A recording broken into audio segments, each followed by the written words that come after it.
President Trump responded directly to Iran's President Massoud Pazeshkin, saying he better watch his mouth, he better shape up, or we'll take over the rest of the country. I spoke earlier with President Trump for more than 20 minutes, and he responded to that threat from the Iranians, saying that he spoke with Iranian officials overnight and told them, you close it and you won't have a country. He went on to say if they don't make a deal, we'll collect tolls. We may take over the strait if we have to. The president says the U.S. could become the guardian angel of the strait and the Middle East and take 20% of the oil. We will not give up our right to enrichment, and they, too, will be forced to accept it. You all know what the so-called president of the United States was saying. He had made a complete 100-degree turn. He was saying that Iran must surrender unconditionally. Iran has no right to do this, it has no right to do that. Iran better watch its mouth. I don't think that it's able to cash the checks that it's writing with their big mouth. And Trump's gonna come in and he's gonna straighten this out real quick. But let's just see what happens here before I start getting ahead of myself with this. But I think that that's what's gonna happen. Trump's gonna warn these guys and tell them, hey, look, don't push my buttons because I'll come after you. Harder than I did before. You watch. President Trump responded directly to Iran's President Massoud Pazeshkin, saying he better watch his mouth, he better shape up, or we'll take over the rest of the country. The president also spoke about Lebanon, where 5 Israeli soldiers were killed by Hezbollah in the course of 48 hours over the weekend. The Israelis responding with heavy airstrikes across southern Lebanon. High-level diplomatic talks are taking place today in Switzerland, aimed at solidifying the memorandum of understanding and entering into the next phase of negotiations. This comes as Iran's IRGC says they have closed the Strait of Hormuz. I want you to understand something. Even though there might be some confusion or some miscommunication or some fake news coming out of the Middle East and the Strait of Hormuz, the bottom line is that we're under complete control of what's happening right now. You might say, well, how come this is happening or why is that happening? And there's some other particulars that are going around. There's always loose ends when it comes to war. What are you kidding me? That's all right. What we need to do is just keep our eye on the prize here. J.D. Vance came out and made it perfectly clear to Israel, to Iran, and to the world exactly where we stand. And these guys better quit messing around with Trump. I'm telling you, he still hasn't even pulled the trigger on these guys yet. Check it out. And this does bother me, is that you have seen people within Bibi's cabinet who have come out and attacked the deal and in some ways very personally attacked the President of the United States.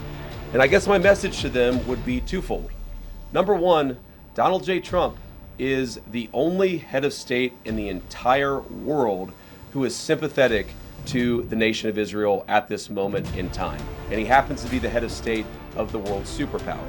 If I was in the cabinet of the Israeli government, I might not be attacking the only powerful ally that I have anywhere left in the entire world.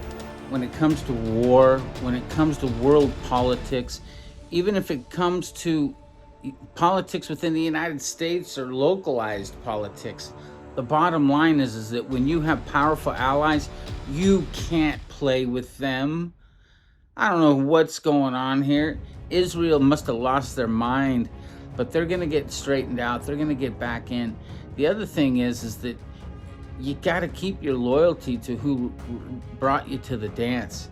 Where do you think you're getting your weapons from? Who do you think's selling you your weapons? And then who's paying for them? You guys better watch out. I mean, Israel just better watch out. Maybe they've got some sort of control over the United States. Maybe they've got a beeper plan. Remember when they did that into the Hamas with the beepers, where the beepers exploded? Maybe they've got something like that for us here in the United States if we get squirrely. Bottom line is that I don't think so. I think Israel better watch where it walks.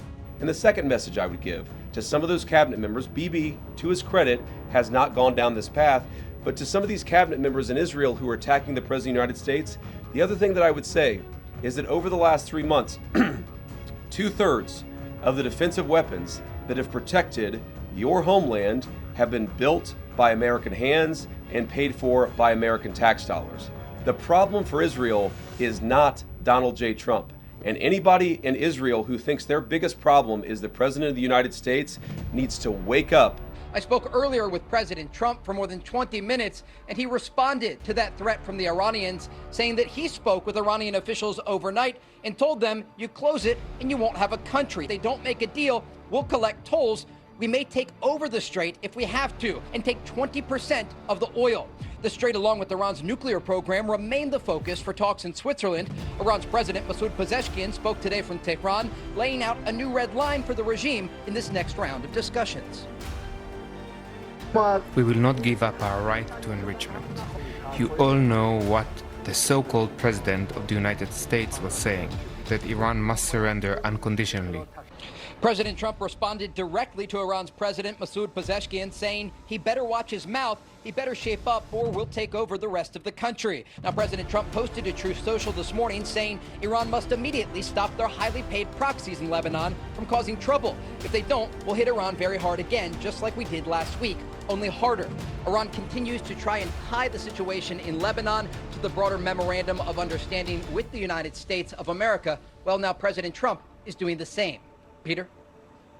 It seems like the heart of Republican and Democratic concerns with this deal is giving Iran money that they can maybe then use for anything. I asked President Trump about that on Wednesday in Evian. Listen to this. But the U.S. is going to let the Iranians start making billions of dollars, selling oil, accessing this reconstruction fund. Only if they're doing things right. Only if, Peter, only if we're not doing anything. We're not putting up money. What the difference is between giving Iran U.S. dollars and unfreezing U.S. dollars. Well, the unfreezing is the easy one to answer. We have taken a lot of their money, and we have their money. We have taken their money. It's not our money. It's their money. Hugh, what do you think of that answer?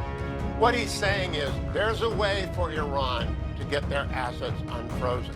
It would begin, for example, with the IAEA inspectors going into Pickaxe Mountain, which is the fourth big nuclear facility.